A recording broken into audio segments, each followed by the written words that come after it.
As every homeowner knows, a rainy summer means more mowing and more mowing and more mowing. So if you aren't able to do it yourself, the cost really adds up. So what about all the property maintained by local government? Recent rains are fueling fast growth. News 3's Martin Staunton takes a look in this impact report tonight. The recent impact from all the rain isn't just high water across the city. Anyone with a lawn and a lawnmower knows they're cutting a lot more grass than they're used to. It's a sound filling the air more frequently in recent weeks. Lawnmowers going full bore to keep up with the grass growth. Here, city crews in Savannah are hard at work keeping pace. It's impacting county workers as well. When it comes to accelerated grass growth, like the 80s hit from Milli Vanilli, they blame it on the rain. It grows taller, quicker, faster, and that has increased the need to mow, but the resources have not increased.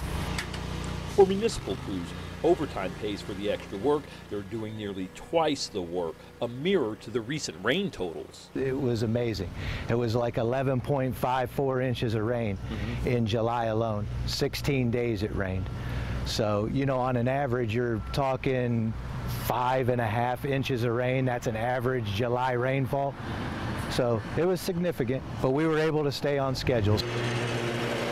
But it's not all bad news for those in the private sector who make a living with a lawnmower, like the owner of Warren's Lawn Care Service. So are you making more money because... Oh yeah, definitely. Some of my bi-weekly accounts have turned into weekly accounts, you know, at least for now. The rain creates more work, but it's also a hindrance. The downside to that too is while it's raining, you don't mow.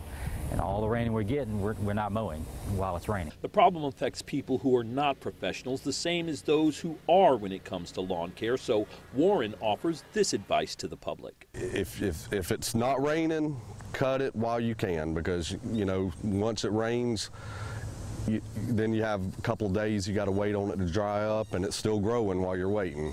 While it seems we've had a break from the recent rains, there could be more in the forecast, so the grass cutting season will mow on. Reporting in Savannah, I'm Martin Staunton, WSAV News 3. Neither the city nor county report that the increased lawn maintenance work is having a significant impact on their budgets. Yeah, but it is clearly costing more for people who use lawn care services if they're going from paying once every 2 weeks to every week.